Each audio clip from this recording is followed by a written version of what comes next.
ইমাম সাহেব বলতে আছে, হুজুর এই মসজিদের পাশে একটা কবর আছে, 4 জন হাফেজের মায়ের কবর। আমি বললাম আমাকে নিয়ে যান, কবরের পাশে একটু দাঁড়াই, আমিও তো একজন মায়ের সন্তান, কোরআনের হাফেজ। আমার 2 ভাই তারাও হাফেজ, আমার বাবাও হাফেজ, আমার বোন জামাইরাও হাফেজ, আমার ঘরের ভিতরে তো প্রায় 8-10 জন হাফেজ আছে। এজন্য আমার টানটা হলো কোরআনের দিকে বেশি। আমার মনটা চায় সেই নারীর কবরের পাশে একটু দাঁড়ায় যাবে। ইমাম সাহেব নিয়ে গেল সেই কবরের পাশে। তিনি দেখা দিল এটা হইল বাবার কবর, এটা হইল মায়ের কবর। তার মানে এই নারীর স্বামীর কবর এটা, আর এই স্বামীর স্ত্রীর কবর হলো এটা। 2 জন স্বামী স্ত্রী কবরের বাসিন্দা হয়ে গেছে, 4টা ছেলে রেখে গিয়েছে, 4টা ছেলেই কোরআনের হাফেজ। মজার বিষয় হলো 4টা ছেলে এখনো রানিং মাদ্রাসায় পড়ে। আল্লাহর সিদ্ধান্ত, রব্বুল আলামিন যাদের দ্বারা দ্বীনের খেদমত করায়, যাদেরকে বড় বানায়, তাদেরকে দুনিয়াতে কিছু পরীক্ষায় ফেলায়। কথা কন না কেন? এই দেশের ভিতরে যারা সম্মানের চেহারা আছে, খবর নিয়ে দেখেন তাদের ফ্যামিলি ব্যাকগ্রাউন্ড, অনেকের বাবা ফ্যানটাই না খাইয়া এরপরে সন্তানরে ব্যারিস্টার বানাইছে। অনেক রিকশাওয়ালা সন্তানরে কষ্ট কইরা ডাক্তার বানাইছে। আমাদের উজিরপুরে এক ভ্যানওয়ালার মেয়ে ডাক্তার হয়ে গেছে, তার চোখের পানিতে পুরা মহল্লা ভাইসা যাইতেছে। আরে পেট্রোল দিয়া দিয়া মেয়েটারে ডাক্তার বানাইছে। বাবার মনে শান্তি, কারণ কষ্ট ছাড়া কোনোদিন শান্তি আসে না। হুজুর 4টা সন্তান মাদ্রাসায় পড়তেছে, তখন 3টা পড়তো, একটা ছিল ছোট। বাপ তিনি একটা কোম্পানিতে চাকরি করত, সীমিত বেতন পাইতো। আল্লাহর সিদ্ধান্ত, বমির সাথে রক্ত বের হয়। পরীক্ষা কইরা দেখা গেল যে তার ভিতরে ক্যান্সার ধরা পড়ছে। জায়গা জমি যা ছিল সব বিক্রি করে চিকিৎসা করা হইল। শেষ পর্যন্ত বাঁচতে পারে নাই। আমার এই মহল্লার মুসল্লি ছিল, অনেক ভালো মানুষ ছিল, কপালের ভিতরে সিজদার চিহ্ন দেখছি। আরে মরার পর দেখছি তার চেহারা থেকে নূর চমকাইতেছে, মনে হয় দুনিয়ার গুনাহটা ক্যান্সারের রোগ দিয়া মুক্ত করে ইমানদার বানায়া জান্নাতি বানায়া কবরে পাঠাইছে। ইন্না মাআল উসরি ইউসরা, কষ্টের পরে শান্তি আছে না নাই? শান্তি আছে। কষ্ট করেন, এক সময় শান্তি পাবেন। কষ্ট কইরা উযু কইরা মসজিদে যান, আপনার মৃত্যুর পরে রব আপনারে জান্নাতের মেহমান বানাবে। কষ্টের পরে শান্তি আছে।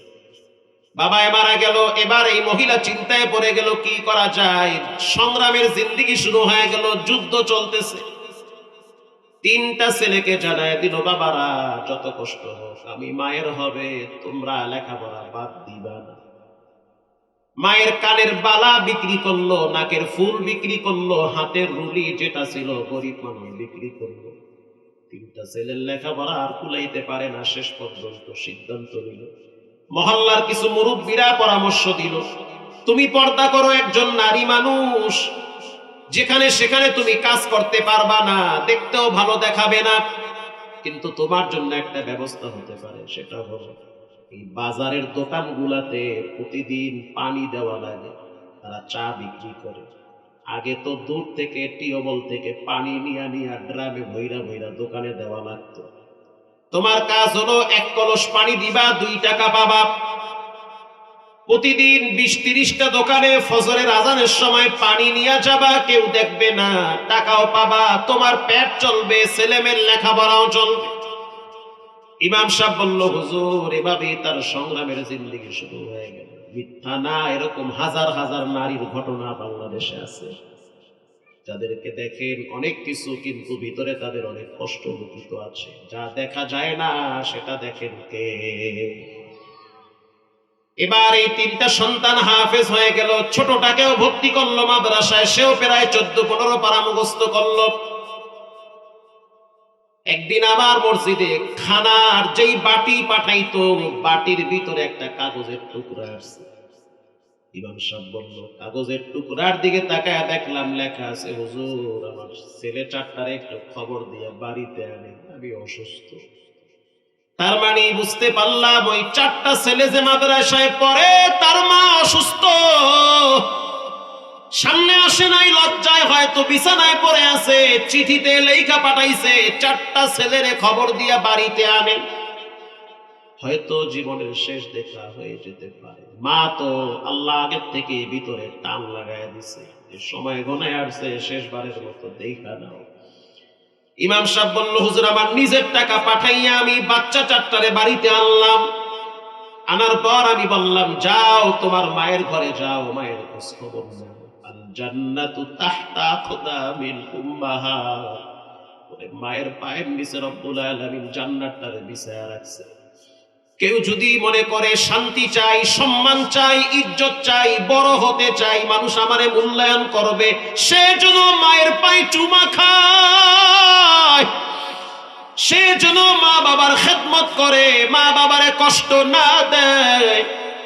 কেউ যদি চায় যে আমি জীবনে অনেক বড় হতে চাই, মানুষ আমাকে মাথায় নিয়ে নাচবে, সে যেন তার মা বাবারে মাথায় নিয়ে নাচে।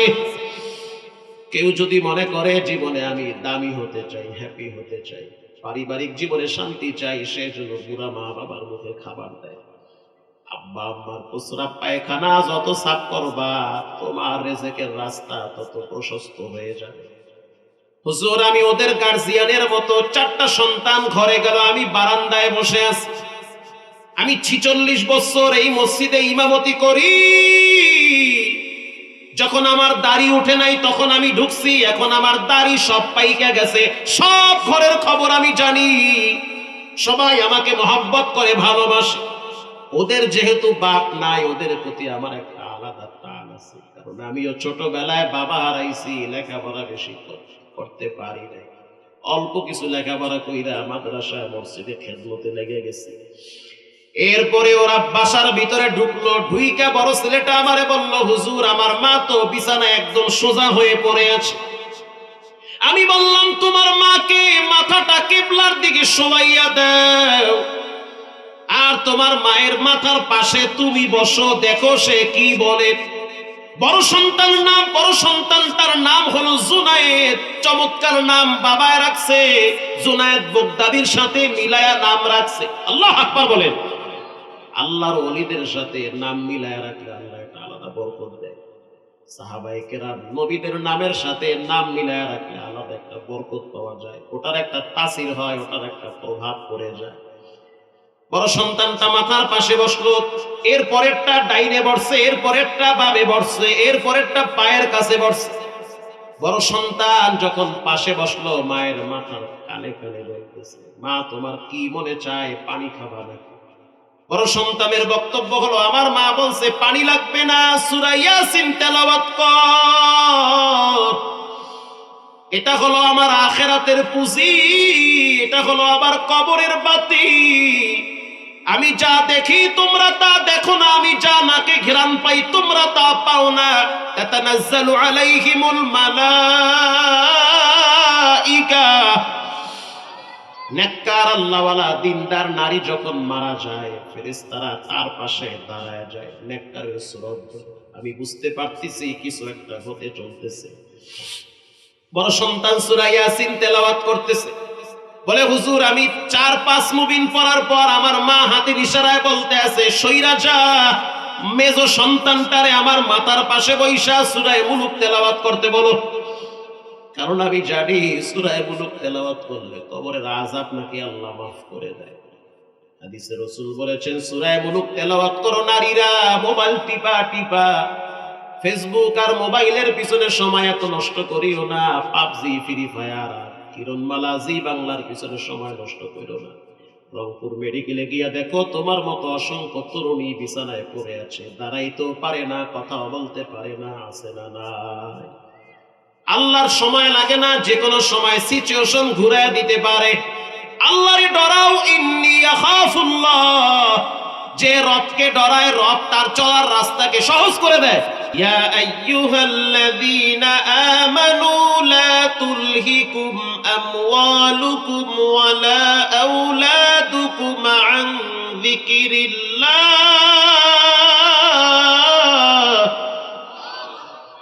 রব্বুল আলামিন বলেন, সাবধান, তোমরা সন্তান এবং সম্পদের প্রেমে পাগল হয়ে আমার জিকির থেকে গাফেল হইও না। রিকশাওয়ালা ভাই ফজরের টাইমে রিকশা নিয়ে যে বের হইলেন, শীত লাগে না? কয় হ লাগে। জ্যাকেট গায়ে দিছি, 3টা বিড়ি খাইয়া ভিতরটা গরম বানাই। কথা কন না কেন? ঠান্ডার ভিতরে, কুয়াশার ভিতরে, বৃষ্টির মতো টোপা টোপা ফোঁটা পড়তেছে, তারপরেও কষ্ট করে বাহিরে বের হইলেন। কেন এত কষ্ট করেন? আপনি একা মানুষ, চলতে আর কত টাকা লাগে? রিকশাওয়ালা জবাব দেয়, আমার একটা পেট না, আমার পেট হলো 4টা, 2টা বাচ্চা আছে, আমি আর আমার স্ত্রী আছে, 4 জনের দায়িত্ব আমার মাথার উপরে আছে, এদের হক আমাকে আদায় করা লাগে। নামাজ পড়ছেন বলে হাইসা দিয়ে, কেন পড়ি নাই, মানে দুলাভাই লাগে, আল্লাহ লাগে গোপনে কন্ট্যাক্ট করে লাগছে, পড়ি না, মানে এটা হাসির গল্প, নামাজ পড়ি নাই, এটা বিষয়ই না। ফজরের টাইমে উজু করলেন, চেহারা ধুইলেন, বিরাস করলেন, অথচ 5টা মিনিট লাগে 2 রাকাত ফরজ পড়তে। সেই সময় যদি আপনার হাতে না হয়, বুঝবেন আপনি পরিপূর্ণ শয়তানের ধোঁকায় আছেন। আপনার শেষ পরিণাম মোটেও ভালো হবে না। খোদার কসম, আল্লাহর কসম 100 বার। দেখেন আপনার হায়াতের অবস্থা শেষের দিকে কোথায় গিয়ে দাঁড়িয়ে যায়। যাদের জন্য কষ্ট করলেন, নামাজ কামাই দিলেন, রবের সাথে দুশ্মনী করলেন, আল্লাহর কসম এক সময় দেখবেন তারাই আপনার জীবনের বড় শত্রু হয়ে যাবে। লেখা রাখেন স্বর্ণের কলম দিয়ে, এরাই বড় দুশ্মন। কারণ কিয়ামতের ময়দানে সন্তান মা বাবার বিরুদ্ধে মামলা দায়ের করবে। রব্বানা ইন্না আতা'না সাদাতানা ওয়া কুবারা'না ফাআদাল্লুনা সাবিলা। সন্তান বলবে, রব্বুল আলামিন আমার কোনো দোষ নাই, সকালবেলা বাবা আমারে কোচিং এ পাঠাইছে, প্রাইভেটে পাঠাইছে, প্রাইভেট আর কোচিং এর জন্য যেই পরিমাণ শাসন করত, নামাজের জন্য এর অর্ধেক শাসন করত না। ওই অফিসারটারে ধরে বাটাম ফাটা দেয়, আব্বারে ধরাই দেবে, চাচা আপনি যাইবেন, তুই তখন ধরা তো খাইয়ে যাইবেন বিসমিল্লাহ ছাড়া। রব্বুল আলামিন বলবে, তাহলে এবার বলো তোমার আব্বা আম্মারে কেমন শাস্তি দিব? সন্তান এবার বলবে, রব্বানা আতিহিম দিফাইনি মিনাল আযাবি ওয়ালআনহুম লা'নান কাবীরা।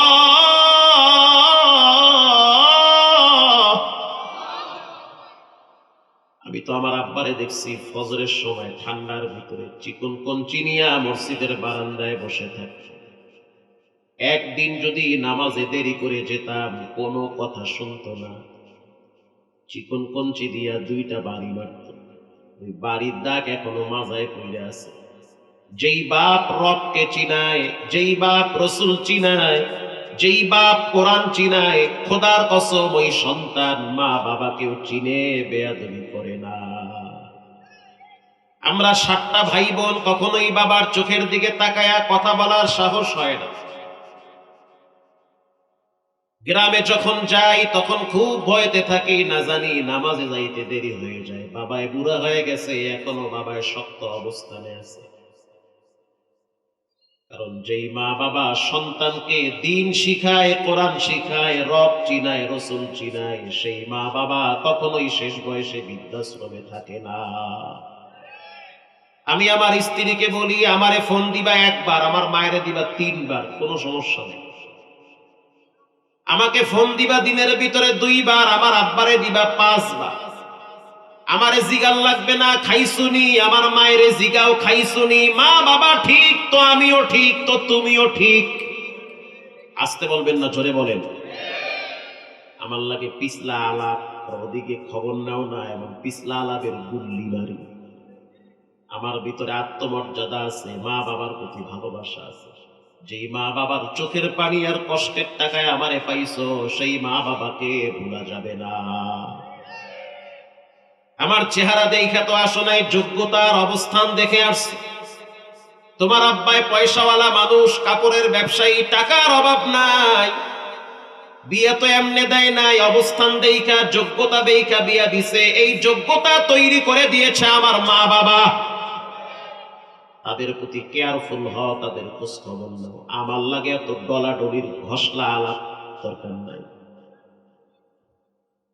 আপনিও জানায় দেন আপনার স্ত্রীকে যে তুমি আমার মা বাবার প্রতি খোঁজ খবর নাও, কান টানলে মাথা আসে।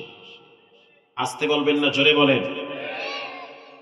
তুমি আমার মা বাবাকে কাছে টানো, আমি অটোমেটিক তোমাকে মাথায় রাখবো। রানীর মতো থাকবা, মৃত্যু পর্যন্ত আরামে চলবা, মরার পরেও আশাবাদী রব্বুল আলামিন জান্নাতে উচ্চ স্থান দান করবে। কিন্তু আমার আব্বা আম্মার সাথে বিন্দু থেকে বিন্দু পরিমাণ দুর্ব্যবহার করবা, 1 সেকেন্ডের জন্য সহ্য করব না। তুমি গেলে আরো 7 জন সিরিয়াল ধরবে, এটা চিন্তা করো না। এখনো যদি কই বিয়ে আরো 10টা করবো আল্লাহর দয়ায়, তাহলে 20টা খাড়ায় থাকতো। অতএব সাবধান, আব্বা আম্মার সাথে ভালো আচরণ কইরো, কারণ প্রত্যেকটা সন্তানের সফলতার পিছনে মা বাবার ত্যাগ, কষ্ট, শ্রম সবচেয়ে বেশি। কিয়ামতের ময়দানে সন্তান মা বাবার বিরুদ্ধে বলবে, রব্বানা আতিহিম যিফাইনি মিনাল আযাবি ওয়ালআনহুম লা'নান কাবীরা।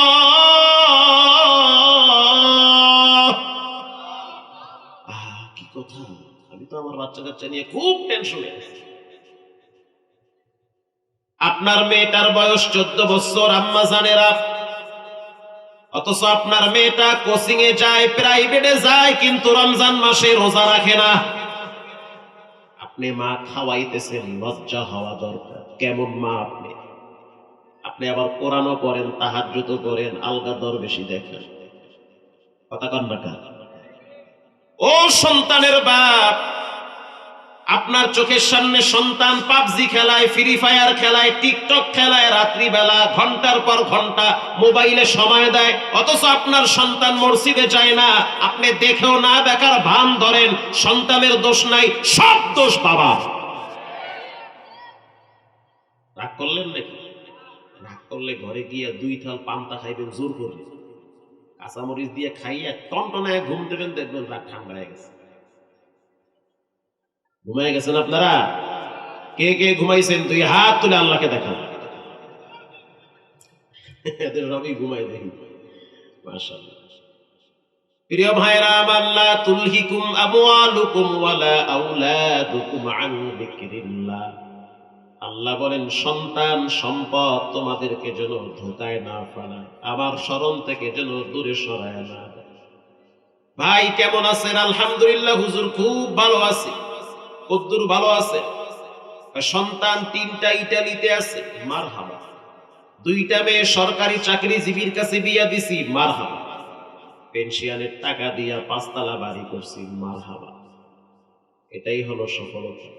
খোদার কসম, এটা সফলতা না যদি চোখের সামনে দেখেন ছেলে মেয়েরা দিন পালন করে, রব মানে, রসুল মানে, মেয়েরা পর্দায় থাকে, জামাইরা হালাল খায়, ছেলেরা 5 ওয়াক্ত সালাত আদায় করে, আল্লাহর হুকুম মতো চলে। ভাঙ্গা টিমের ঘরে থাকলেও এটাই হলো সফলতা।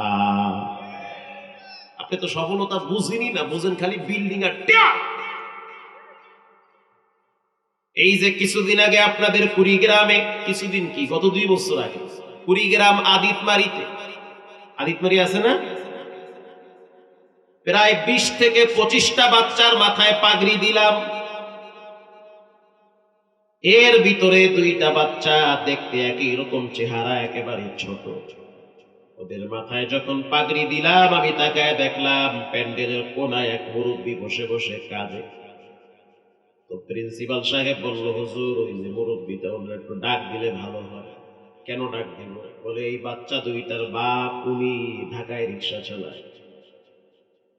আমি বললাম কেন কাঁদেন? বলে আজকে কষ্টের কাঁদি না, আজকে আনন্দের কান্না। এটাকে বলা হয় আল বুকাউ মিনাল ফারাহ। অতি সুখে মানুষ কেঁদে দেয়, ঠিক না বেঠিক? এটা আনন্দের। চোখের সামনে সন্তান 2টা হাফেজ হইছে, জীবনে আর কি লাগে? সন্তান 2টা আমারে নামাজের টাইমে কোরআন শিখায়, জীবনে এর চেয়ে বড় সফলতা আর কি হতে পারে? তিন বেলা সেও খায়, তুমিও খাও, বরং তোমার টাকা বেশি, তোমার ঘুম কম, তার টাকা কম, তার ঘুম বেশি। তোমার ছেলে মেয়ে বেশি শিক্ষিত, অনেক সময় জানতে জানতে জানতে জানতে জানোয়ার হয়ে যায়, মা বাবার সাথে দুর্ব্যবহার করে। এজন্য সুখ শান্তি আর সফলতা হলো কদ আফলাহাল মুমিনুন, যারা সফল তারাই হলো মুমিন। বলেন সুবহানাল্লাহ। মুমিনরাই হলো সফল। এবার রব্বুল আলামিন বলেন, ইয়াউমা লা ইয়ানফাউ মালু ওয়ালা বানুন ইল্লা মান আতাল্লাহা বিকলবিন সালিম।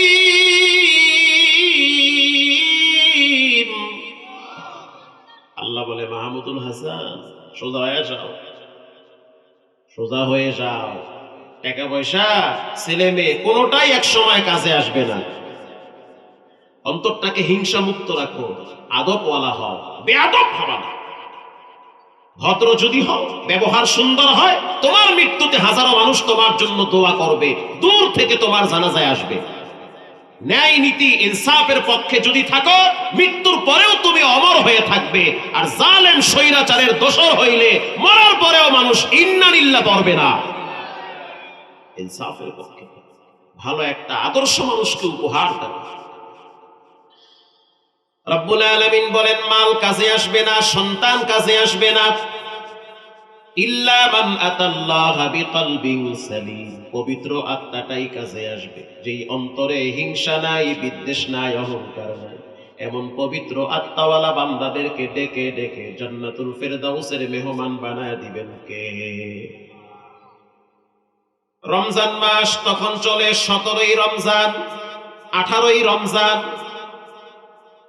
রমজান মাসে আমার একটা অভ্যাস, ঢাকা চকবাজার থেকে টুপি, জায়নামাজ, আতর, তসবিহ, খেজুর কিনে গ্রামের মসজিদে পাঠায়া দেই। আর ইমাম সাহেবকে জানায়া দিছি, যেই যুবকটা প্রতিদিন তারাবিতে আসবে, তারা একটা জায়নামাজ দিবেন, একটা জুব্বা দিবেন, একটা টুপি দিবেন, একটা রুমাল দিবেন, যেন ঈদের মার্কেট করা না লাগে। কয় টাকাই বাজাবে, একদিনের হাদিয়া দিয়া 10, 20, 30 জনের কিনে দেওয়া যাইবে।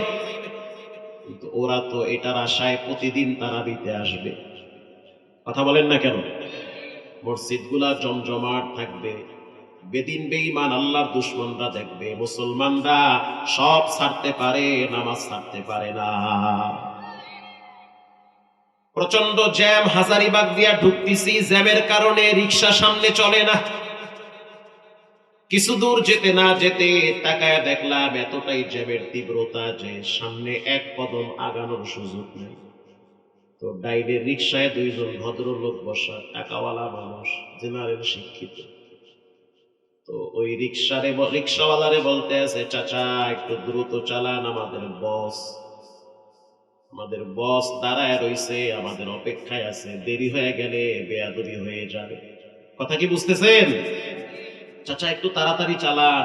বাবা দেখতেছেন না জ্যাম, আমি সামনে কেমনে যাব? আমি সেম এই পাশের রিক্সা, এই পাশের রিক্সা শুনতেছি, এটা জ্যাম লাগলে তো আধা ঘন্টা বসে থাকা লাগে, শোনা লাগে, সব শুনতেছি, কথা বলতেছে তারা। কিছুক্ষণ পর বলল, চাচা একটু জোরে চালান, আমাদের বস দাঁড়ায় রইছে। চাচা বলতে আছে, বাবাজি টেনশন করিয়েন না, জ্যাম থাকলে তো আমি উইরে যাইতে পারবো না, থাকা লাগবে, কিছু করার না। যখন জ্যামটা ছুটে গেল, রিক্সাগুলো দ্রুত আগাইতেছে, তারটাও আগাইতেছে, আমারটাও আগাইতেছে। কিছু দূর যেতে না যেতে আসরের আজান হয়ে গেছে। আসরের আজানের ধ্বনি যখন এই রিক্সাওয়ালার কানে গেল, তাকায় দেখলাম রিক্সাটা আস্তে করে ডাইনে চাপায় রাখছে আর বলতে আছে, স্যার মনে কিছু নিয়েন না, সামনে যেতে পারবো না। কেন যাবেন না? ভাড়া বাড়ায় দিব। না, যাওয়া যাবে না, আজান হয়ে গেলে আমার মালিক আমারে মসজিদে ডাকে। আমি অবাক, আমি রিক্সা থামায় নামে গেছি, আমি থামেননি, আগে দেখে লই কারবার। 2 জন সাহেব বলতে আছে, চাচা ভাড়া বাড়ায় দিব, নামাজ পরেও পড়তে পারবেন। রিক্সাওয়ালা জবাব দিল, সাবধান, তোমাদের বস যেমন তোমাদের অপেক্ষায় আছে, আমার বস তো আমারে মসজিদে ডাকে। আমার তখন মনটা চাইছিল চাচার কপালে একটা চুমা দেই, একেই বলে সফল মানুষ। আল্লাহু আকবার বলে, একেই বলে সফল। তখন দুইজনে দেখলাম ভাড়া দ্বিগুণ দিয়া তাদের সুন্দর করে ভালো আচরণ করে, যেহেতু নামাজিওয়ালা রিক্সাওয়ালা দিনদার। ঠিক আছে বাবাজি, মসজিদে যান, আমরা চলে গেলাম। আমি বললাম, চাচা এই সুন্দর আদর্শ কোথা থেকে শিখলেন? বলে, বাবাজি দিনের বেলায় রিক্সা চালাই পেটের দায়, নামাজের টাইমে মসজিদে গিয়া নামাজ আদায় করি কবরের আযাবের ডরে। একে বলে সফল মানুষ। শীতের ভিতরে যারা মসজিদে গিয়া নামাজ আদায় করে, আল্লাহর নবী বলেন, মান গাদা ইলাল মাসজিদ, বাইহাকি শরীফের হাদিস, আ'আদ্দাল্লাহু লাহু নুজুলাহু মিনাল জান্নাতি কুল্লামা গাদা আও রাহা।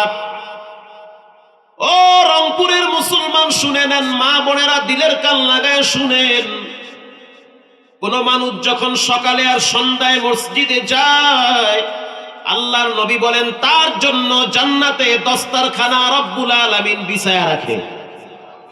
সুবহানাল্লাহ। শীতে ঠান্ডা হয়ে গেছে, গাজরে কোন সুবহানাল্লাহ।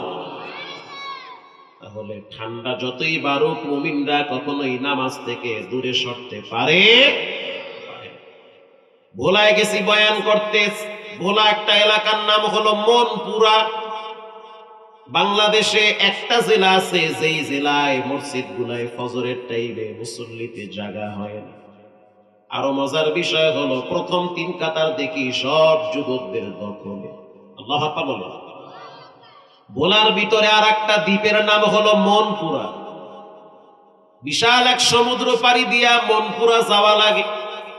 অনেক বছর আগের কথা, গেলাম মনপুরায় বয়ানে। ফজরের টাইমে দেখি মসজিদে জায়গা নাই, বারান্দায় ছোট ছোট বাচ্চারা কম্বল গায়ে দিয়া ঠান্ডায় সেজদায় পড়ে অঝোর ধারায় কাঁদতেছে। আমি অবাক হয়ে গেলাম, ঠান্ডার ভিতরে এতটুকু মাসুম বাচ্চারা ফজরের টাইমে মসজিদে কেমনে আসে? পরে বুঝতে পারলাম এই বাচ্চাদের বাবারাও মসজিদে আসছে, এদের মারা ফজরের টাইমে ঠান্ডার ভিতরে ঘরে সালাত আদায় করে। ঘটনাক্রমে আমি একদিন জিজ্ঞাসা করলাম মসজিদ কমিটির সভাপতিকে, ফজরের টাইমে এই পরিবেশ কেমনে তৈরি হয়ে গেছে? সে জবাব দিল, হুজুর ফজরে কমিটি আমরা নির্ধারণ করছি। কমিটির সভাপতির বয়স হয়েছে 19 বছর, কেশিয়ারের বয়স 14 বছর, 6-এ 7-এ 9-এ পড়ে। এরা হলো ফজর কমিটি। মারহাবা বলেন। এদের কাজ হলো কারা কারা ফজরে মসজিদে আসে না তাদের বাড়িতে গিয়ে খোঁজ খবর নেওয়া। যুবক ভাইরা সাবধান, যত কষ্ট হোক ফজর ছাড়া যাবে না। বাঁচবেন বা কয়দিন? যারা ফজর ছেড়ে দিল তারা রবের রহমত থেকে দূরে চলে গেল। মরণ থেকে পালাইতে পারবেন না, কখনোই ফজর ছাড়া যাবে না ইনশাআল্লাহ বলেন। ঘটনাক্রমে একদিন মহল্লার এক যুবক মসজিদে আসে নাই। নাম হইল মানিক ভাই। কি ভাই? মানিক ভাই। এও কিন্তু কমিটির লোক। চিন্তা করছে যে শীত, মানে পানিতে হাত দিলে মনে হয় হাত কাটতে যায়। কালকে উজু করলাম আসরের সময় বিরামপুরে, আসরের উজু করছি বিরামপুরে, বাদ মাগরিব বয়ান করছি বিরলে, শেষেরটা করলাম গিয়া এই যে ফুলবাড়িয়া, ফুলবাড়ি আছে না একটা, ফুলবাড়ি, ফুলবাড়ি দিনাজপুর আমবাড়ি। আসরের সময় উজু করতে ঢুকছি, পানিতে হাত দিলাম, মনে হয় হাত অর্ধেক নাই। আমি কি হাত আছে না নাই? আল্লাহ হাত ঠিক আছে। তার মানে ঠান্ডা এত বেশি, হাত দেওয়া যায় না ঠান্ডা ঠেলায়। খাদেমরে কইলাম, কি ব্যাপার এত শীত কেন? ট্যাঙ্কির পানি কি উঠান না? 3 দিন আগে উঠেছে, 3 দিন আগে ট্যাঙ্কির পানি উঠাইছে। 3 দিন আগে উঠেছেন মানে পানি তো কমে না, পানি যেমনে তেমনি থাকে। মানুষ উজুই করতে চায় না, আবার পানি উঠবে। যে শীত দেখেন না, মুসল্লি হারাবাড়ি 4 জন, বোঝেন না শীতের পাওয়ারটা কি? শীতের ঠেলায় এরা 4 দোকানে বিড়ি খায়, কিন্তু মসজিদে আওয়ার সময় শীতে ধরে, উজু করতে চায় না। মানিক ভাই মসজিদে আসে নাই। কি চমৎকার পরিবেশ! ফজরের টাইমে যুবকরা খোঁজ খবর নেয় কারা আসলো কারা আসলো না। এরাই হলো প্রকৃত বন্ধু, এরাই হলো আসল বস্তু, এরাই হলো জান্নাতের সহপাঠী। ঠিক না বেঠি? এরাই হলো পরিজন।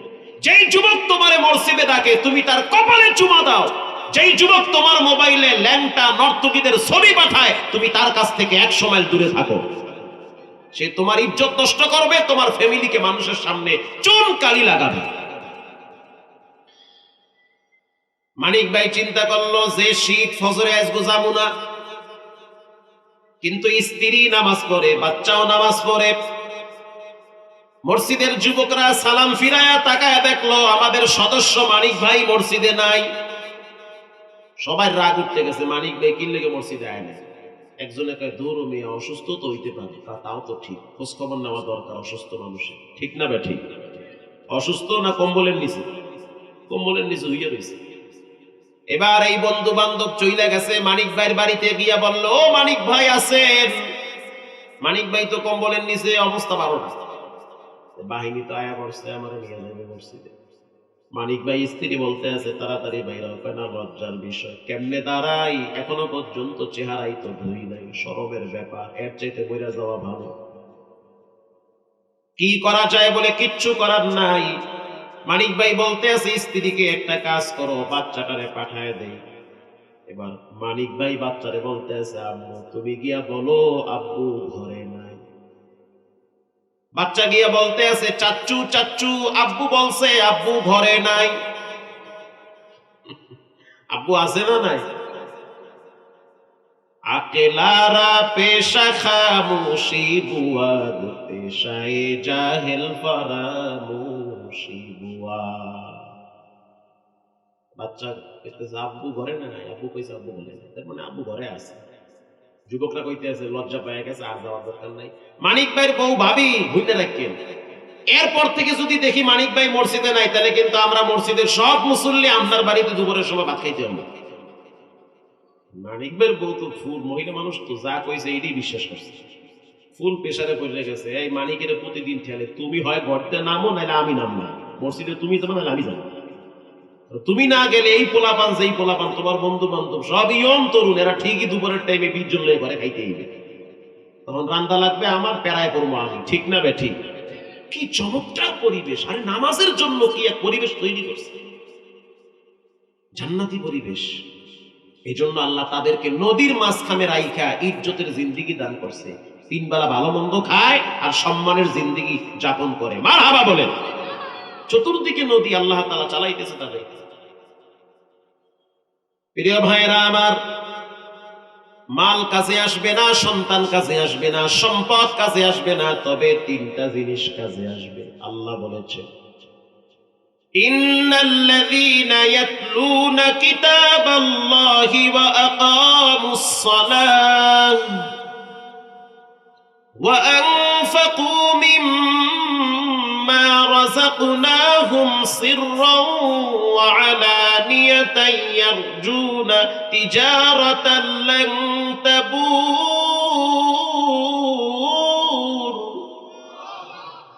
আল্লাহ বলেন যারা 3টা আমল করবে তারা হলো সফল মানুষ, তাদের মরতে দেরি, জান্নাতের গেট খুলতে দেরি হবে না।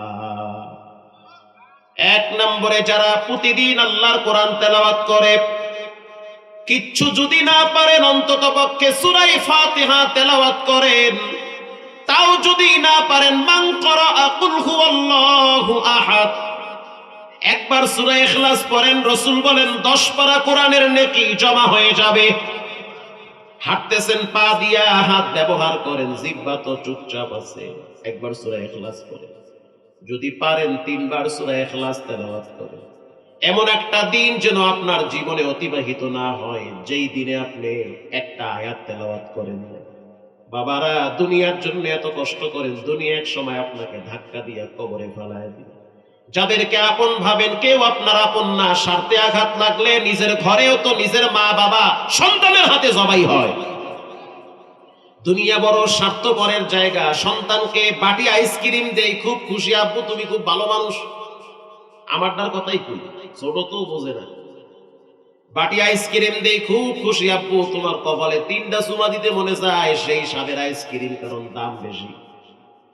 একদিন টেস্ট করার জন্য 5 টাকা দামের একটা আইসক্রিম নিয়ে গেছি, বাচ্চার চেহারা দেখলাম কালায় গেছে, ফালায় দিয়ে তুমি পচা আব্বু।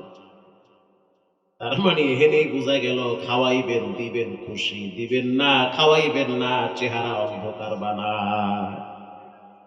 কাদের জন্য এত কষ্ট করি? প্রিয় ভাইয়েরা আমার, এজন্য এমন একটা রাত যেন অতিবাহিত না হয় যে ঘুমার আগে আপনি একটা সূরা তেলাওয়াত করেন নাই। আল্লাহর নবী বলেন, কেউ যদি সূরা জিলজাল 2 বার পাঠ করে তার আমলনামায় 1 খতম কোরআনের নেকি জমা হয়ে যায়। নবীজি একদিন ঘোষণা দিল, কোন সাহাবী পারবা রাত্রিবেলা 1 খতম কই পইরা বিছানায় পিঠটা লাগাবা? হযরত বিলাল চোখের পানি ছেড়ে কান্দে আর বলে, নবী আমি তো গরিব মানুষ, মানুষের বাড়ি কামলা দিয়ে খাই, আমি পারবো না। আম্মার ইবনে ইয়াসির বলে, হুজুর আমিও গরিব, সামর্থ্য নাই যে আমি রাত্রিবেলা 1 খতম কোরআন তেলাওয়াত কইরা ঘুমাবো। হযরত তালহা রাদিয়াল্লাহু তাআলা আনহু বলল, হুজুর আপনি তো জানেন আমার অবস্থা কত ভয়াবহ, ঘরে আবার একটা কাপড় নাই, যেই লুঙ্গিটা আমি পরি মসজিদে গেলে এই লুঙ্গিটা পইরা যায়, আমি আমার বিবিরে গর্তের ভিতরে রাইখা যাই। এতটাই গরিব, সামর্থ্য নাই যে আমি 1 খতম কোরআন শরীফ তেলাওয়াত করব। আল্লাহর নবী বলে, আল্লাহর মতো দয়াময় কেউ নাই, আল্লাহর মতো এত মায়া পৃথিবীতে কেউ দেখায় না। বান্দা 40-50 বছর যদি গুনাহ করে, একবার যদি ঠোঁট ভেটকায়া বলে আল্লাহু কারীম, মালিক আমারে বেইজ্জতি করিয়েন না, সম্মানহানি করিয়েন না, লাঞ্ছিত করিয়েন না, নিজের ঘরে আমাকে অপমান করিয়েন না। আল্লাহর নবী বলেন, আত-তাইবু মিনাজ যামবি কামান লা যামবা লা। হে যুবক, প্রত্যেকটা পাপের একটা ফিডব্যাক আছে, প্রত্যেকটা গুনার একটা উপযুক্ত প্রাপ্তি আছে, উপযুক্ত শাস্তি আছে, প্রত্যেকটা গুনার একটা সাইড এফেক্ট আছে, প্রত্যেকটা নাফরমানির ভিতরে আল্লাহর লানত আছে। এজন্য উচিত গোপনে গোপনে প্রতিদিন তওবা করা। নবীজি বলেন, কোন যুবক অথবা কোন যুবতী, কোন বুড়া অথবা কোন বুড়ি একবার যদি জিহ্বা লড়ায় পড়ে, আল্লাহ আপনি আমাকে মাফ করে দেন, আমি তওবা করলাম। নবীজি বলেন, বাচ্চা দুনিয়া থেকে আসার পরে, মায়ের পেট থেকে দুনিয়াতে আসে, সেই বাচ্চা যখন নিষ্পাপ হয়ে যায়, একটা মানুষ যখন তওবা করে ওই মানুষটাও বাচ্চার মতো নিষ্পাপ হয়ে যায়, সব গুনাহ আল্লাহ মাফ করে দেয়। প্রিয় ভাইয়েরা আমার, এজন্য নিয়মিত প্রতিদিন কোরআন শরীফ তেলাওয়াত করব ইনশাআল্লাহ। বলেন, আগের যুগে মহিলারাও তো প্রতিদিন কোরআন শরীফ তেলাওয়াত করত। আব্দুল্লাহ বিন মুবারক রাহমাতুল্লাহি আলাইহি হজ করার জন্য মক্কায় গেছেন উটের পিঠে চড়ে। কে সেই আহত, চাইলে তো অসুবিধা নাই, চেষ্টা করতে হবে। আমরা স্বপ্ন দেখি, আশাবাদী, আমাদের সন্তানরা কালেমার পতাকা বুকে নিয়ে তাজা রক্তের উপরে দাঁড়ায় বলবে, জমিন যা আইন চলবে তা। এই স্বপ্ন আমি দেখি।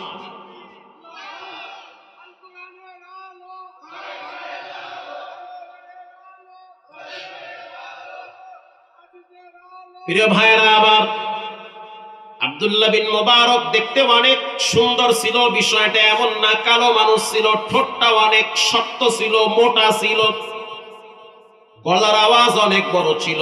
উয়ুনুল হিকায়াতে আসছে, তিনি যখন হাদিস পড়াইতো প্রায় 3 কিলোমিটার দূর পর্যন্ত তার কণ্ঠের আওয়াজ যাইত। লক্ষাধিক ছাত্ররা বসে থাকতো, তিনি হাদিস পড়াইতো। قال رسول الله صلى الله عليه وسلم من يجمل لي ما بين لحييه وما بين رجلين اجمل له الجنه। আল্লাহর রাসূল বলেছেন, যুবক, 2টা জিনিসের জিম্মাদার যদি হও, 1 নম্বরে 2 ঠোঁটের মাঝখানের জিহ্বার যদি জিম্মাদার হয়ে যাও, আর লজ্জা স্থানের জিম্মাদার যদি হও, তাহলে আমি নবী জান্নাতে নেওয়ার জিম্মাদার হয়ে যাব। ছাত্ররা হাত তুলে বলল, হুজুর জীবনে কোনোদিন মিথ্যা বলবো না, ওয়াদা করলাম, শপথ করলাম, জীবনে কোনোদিন আরেকজনের সমালোচনা করব না।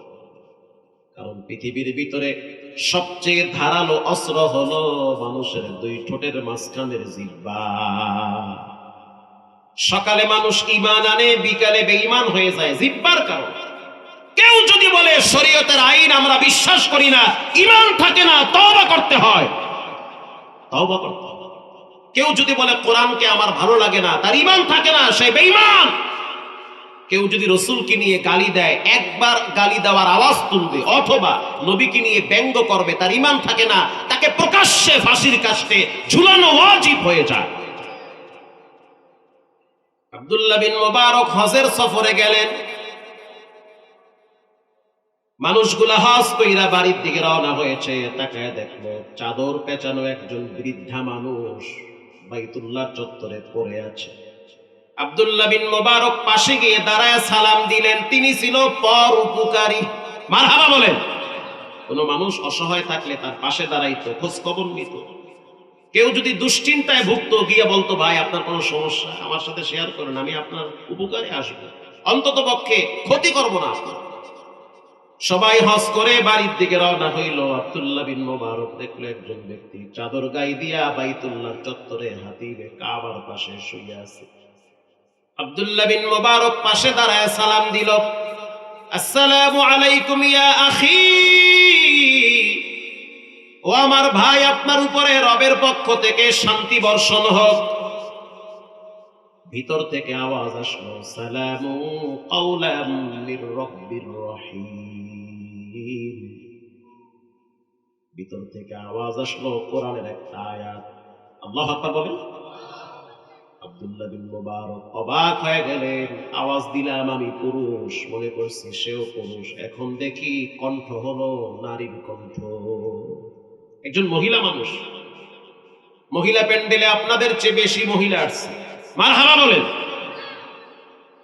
মা বোনেরা সাবধান, নবীজি ওয়াদা করাইছে মিথ্যা বলবা না, চগলখুরি করবা না, প্রস্রাব পায়খানা করে ঠিক মতো পবিত্রতা অর্জন করবা, স্বামীর সাথে দুর্ব্যবহার করবা না, কুটনামি করবা না। কয়েকটা জিনিসের গ্যারান্টি দাও, আমি নবী জান্নাতে নেওয়ার গ্যারান্টি দিলাম। আব্দুল্লাহ বিন মুবারক বুঝতে পারলো মহিলা আওয়াজ দিয়েছে সালামুন কাওলাম মির রাব্বির রহিম। আব্দুল্লাহ বিন মুবারক অবাক হয়ে গেল, এ তো ভিতরে পুরুষ না মহিলা। আব্দুল্লাহ বিন মুবারক এবার আবার প্রশ্ন করলেন, আম্মা জান, আমি আপনার কণ্ঠের আওয়াজ শুনে বুঝছি আপনি একজন বৃদ্ধা নারী। জানতে চাই আপনি এখানে কেন পড়ে আছেন? সবাই তো হজ করে বাড়ি গেছে, আপনি কেন বাড়িতে যান না? মহিলা বলতে আছে, মান ইউদ্লিলিল্লাহু ফাহুয়াল মুহতাদ ওয়া মান ইউদ্লিল ফালান তাজিদ লাহু ওয়ালিয়্যাম মুরশিদা। আল্লাহ যদি কাউকে রাস্তা হারায় দেয়, সে কি রাস্তা খুঁজে পায়? মুহাদ্দিস সাহেব, আমি আয়াত পড়া আপনারে বুঝায় দিলাম, আমি রাস্তা হারায় ফেলেছি। তখন তো টেলিফোন ছিল না, ফ্যাক্স ছিল না, ইন্টারনেট ছিল না। হজ কইরা রাস্তা হারায় ফেলাইছি, কেমনে আমি বাড়িতে যাব? আমি তো রাস্তা চিনি না, বাইতুল্লাহে পড়ে আছি। আব্দুল্লাহ বিন মুবারক বলল, বুড়িমা কয়দিন এখানে পড়ে আছে? মহিলা বলতে আছে, সালাসা লায়ালিন সাওয়িয়া, 3টা রাত এখানে অতিবাহিত হয়ে গেছে। আব্দুল্লাহ বিন মুবারক পেরেশান হয়ে গেল, মহিলাটা তো আমার মাও হতে পারত। আল্লাহু আকবার বলেন। বিশাল টেনশনে পড়লো, আরে একজন বৃদ্ধা মহিলা আমার মায়ের বয়সী, সে এখানে পড়ে আছে, 3টা রাত এখানেই পড়ে আছে। তার ছেলে মেয়ে কোথায়, কই তার বাড়ি ঘর, কি খাইছে না খাইছে, আইরে প্রেশানি। আব্দুল্লাহ বিন মুবারক শুধু ঘামাইতেছে। মহিলা মানুষ বেশি কিছু বলতেও পারে না। এবার আব্দুল্লাহ বিন মুবারক মুহাদ্দিস সাহেব কোরআনের আয়াতের তরজমা বুঝে, অর্থ বুঝে আবার প্রশ্ন করলো, মা কিছু খাইছেন নাকি? আমার ব্যাগের ভিতরে কিছু খাবার আছে।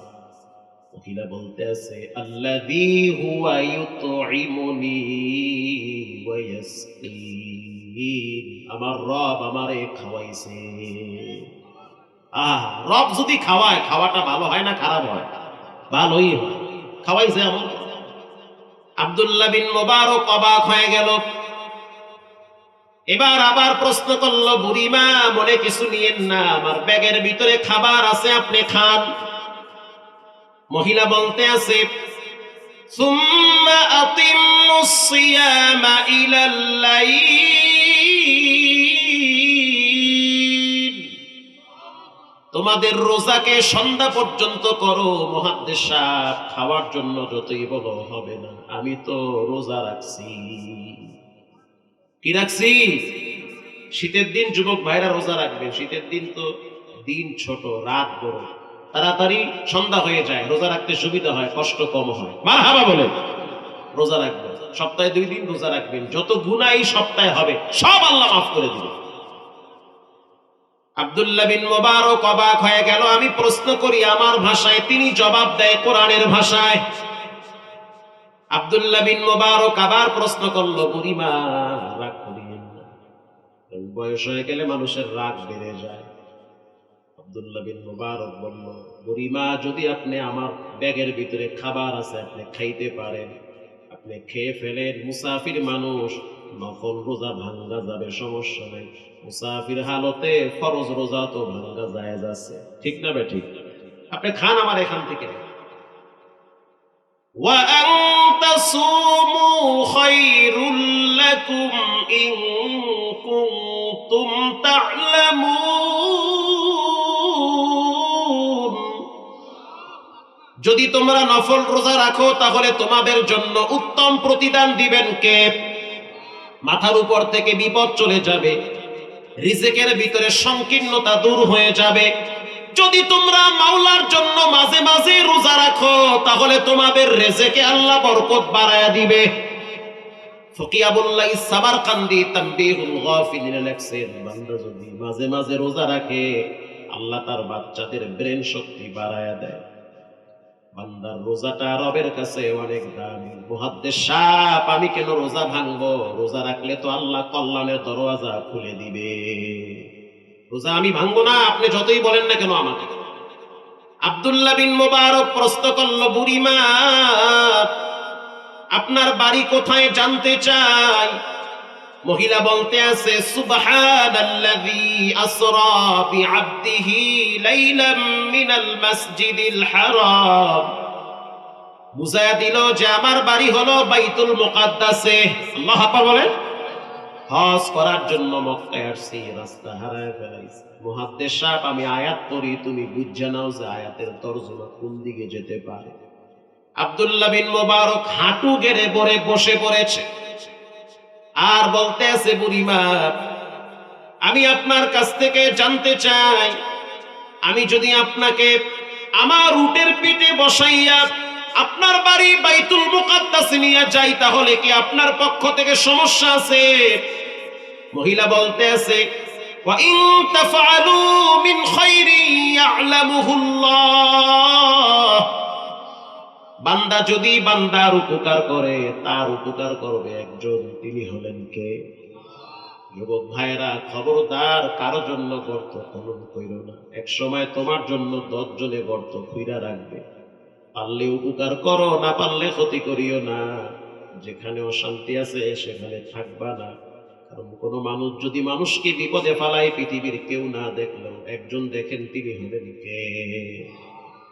প্রস্তাবটা গ্রহণ করলাম, যদি আমারে বাইতুল মুকাদ্দাসে নিয়ে যাও তাহলে আমি রাজি আছি। আব্দুল্লাহ বিন মুবারক বলল, বুড়িমা, এই হলো আমার উট, আপনি পিঠে উঠেন, আমি লাগাম ধরে টানতে টানতে বাইতুল মুকাদ্দাসে নিয়ে যাব। এলাকার মা বোনেরা, আত্মমর্যাদাশীল নারী হাত, আকাশেতে লক্ষ তারা, এক চাঁদের আলো রে, লক্ষ যুবক হইতে একজন উসমান হাদি ভালো রে। আসতে বলবেন না, জোরে বলেন, ঠিক না ব্যাঠিক? এলাকার মা বোনেরা উসমান হাদির স্ত্রীর কাছ থেকে শিক্ষা গ্রহণ করেন। হাজার হাজার ক্যামেরা তাকে নেওয়ার জন্য ব্যস্ত হয়ে গেল, অথচ সে পর্দার ভিতরে সেফটি ছিল। ক্যামেরা বন্ধ করো, স্বামী মারা গেছে, কি হয়েছে? তাই বলে তো আত্মমর্যাদা নষ্ট করতে পারি না, স্বামীর জন্য আমি দোয়া করব, ঠিক না ব্যাঠিক? পর্দাশীল নারী শিক্ষা দিয়ে গেছে। প্রিয় ভাইরা আমার, আব্দুল্লাহ বিন মুবারক বলল, উটের ভিতরে সুন্দর করে বিছানা বিছাইয়া রাখছি, আপনি উপরে উঠেন, বসে পড়েন। মহিলা এবার উটের পিঠে উঠার জন্য কদম বাড়াইল আব্দুল্লাহ বিন মুবারক মহিলার পায়ের দিকে তাকায় রইছে। যখন পায়ের দিকে তাকাইলো তখন মহিলার মাইন্ডে লাগছে, আরে আমি বুড়ি হইতে পারি কিন্তু আমার ভিতরে গায়রাত আছে, আত্মমর্যাদা আছে, তুমি মৌলবী মানুষ আমার পায়ের দিকে কেন তাকাইলা? আব্দুল্লাহ বিন মুবারক তিনি তো অন্য দৃষ্টিতে তাকাই নাই, তিনি এজন্য তাকাইছে যে না জানি বুড়ি মানুষ উঠতে গিয়া পইরা যায়। ঠিক না বেঠিক? বৃদ্ধা নারী না জানি উঠতে গিয়া পইরা যায়, না জানি কোনো সমস্যা হয় কিনা, এজন্য তিনি সতর্ক ছিলেন যে আমি দেখবো উঠতে পারি কিনা বা সমস্যা হচ্ছে কিনা। মহিলা বলতে আছে, কুল্লিল মুমিনিনা ইয়াগুদ্দু মিন আবসারিহিম। আল্লাহ বলেন, ও যুবক, তোমার সামনে দিয়া কলেজের নারী যাবে, স্কুলের মেয়ে যাবে, ভার্সিটির মেয়ে যাবে, খবরদার তাদের দিকে তাকাইও না, তাদের থেকে তোমার দৃষ্টিকে নিম্নগামী করো। বলেন এটা কার কথা? এটা আল্লাহ। আকুল্লিল মুমিনাতি ইয়াগুদুনা মিন আবসারিহিন। শুধু নারী পুরুষদের ক্ষেত্রে না, নারীদের ক্ষেত্রেও সমান। রাস্তায় রাস্তায় হাঁটবা আর টিকটক বানাবা, এটা কোনো ভালো নারীর বৈশিষ্ট্য হতে পারে না। কয়েকদিন আগে 2 ম্যাডামে টিকটক বানাইতে ছাদে উঠছে, টিকটক বানাইতে বানাইতে নাচা শুরু করছে। নাচতে নাচতে কারেন্টের তার ধরছে। কারেন্ট চিন্তা করতে আছে, তোরা ধরবি কি, আমি ভালো করে ধরি। এমন কায়দায় ধরছে, পুরা জায়গায় ছাই বানাইছে।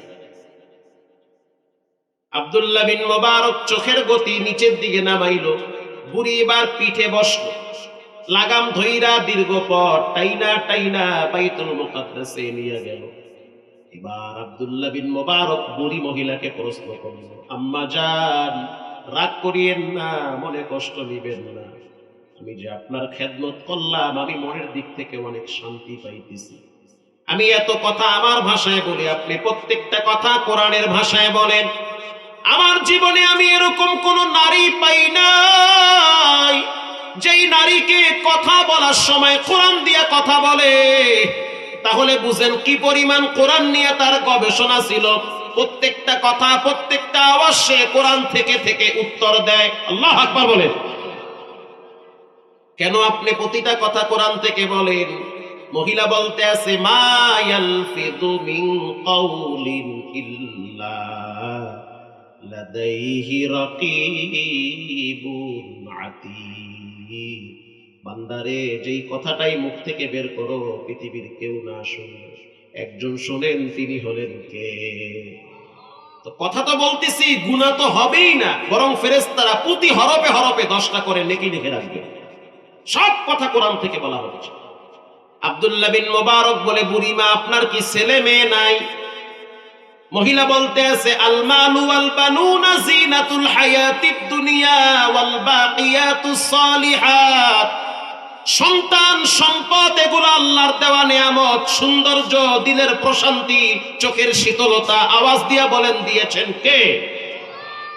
বাবা সারাদিন কষ্ট করে ঘরে গিয়া যখন মাসুম বাচ্চার মাথায় নাকটা লাগায়, বাচ্চার মাথার ঘেরানে বাবার সারাদিনের পরিশ্রমের ক্লান্তি ভুলে যায়। এগুলো আল্লাহর দেওয়া নিয়ামত। আমার সন্তান দিছে আল্লাহ। ও বুড়িমা, সন্তানের নাম কি? মহিলা এবার বলতে আছে, ইয়া ইয়াহইয়া খুযিল কিতাবা বিকুওয়া। আমার বড় সন্তানের নাম হলো ইয়াহইয়া। ওয়া কাল্লামাল্লাহু মূসা তাকলিমা। 2 নম্বর সন্তানের নাম হইল মূসা। ওয়াত্তাখাযাল্লাহু ইব্রাহিমা খলীলা। 3 নম্বর সন্তানের নাম হইল ইব্রাহিম। 4 নম্বর সন্তানের নাম হলো যাকারিয়া ইবনাদা রাব্বাহু। 4 নম্বর সন্তানের নাম হলো যাকারিয়া। 4টা সন্তান আল্লাহ আমারে দিয়েছে, 4টা সন্তানের নাম আমি কোরআন থেকে নবীদের নামে মিলায়া রাখছি। তাহলে চিন্তা করেন, একজন নারীর আয়াতে কি পরিমাণ কোরআন দখলে আছে। এজন্য মা বোনদেরকে বলবো, যুবকদেরকে বলবো, জান্নাত যদি পাইতে চান, কবরে যদি শান্তি পাইতে চান, ব্যক্তি জীবনে যদি শান্তি পাইতে চান, কোরআন পড়া লাগবে, কোরআন শেখানো লাগবে, কোরআনের পক্ষে থাকা লাগবে। ঠিক না বেঠিক? আমাদের নদীর ওই পারের ঘটনা, এটা হলো পদ্মার ওই পারের ঘটনা। সালটা ছিল সম্ভবত 14 সাল। তখন নতুন কেবল বয়ান করতেছি, তো বয়ানে গেলাম ওই পারে, এলাকার নাম বলা যাবে না, বললে ঝামেলা আছে। সে এলাকায় বয়ানে যাওয়ার পর ইমাম সাহেব বললেন, হুজুর, জীবনে অনেক মানুষের কবর জিয়ারত করেছেন, বলেন ভালো মানুষের কবরের পাশে দাঁড়াইলে কেমন লাগে? আমি তখন বললাম, ইমাম সাহেব আমি কেন বলবো, আল্লামা জালালউদ্দিন সৈয়দী বলেছেন, আল্লাহওয়ালা নেককার নারী হোক পুরুষ হোক, তাদের কবরের পাশে কোনো মানুষ যখন দাঁড়ায় তখন রব্বুল আলামিন তার দিলে প্রশান্তি দেয়।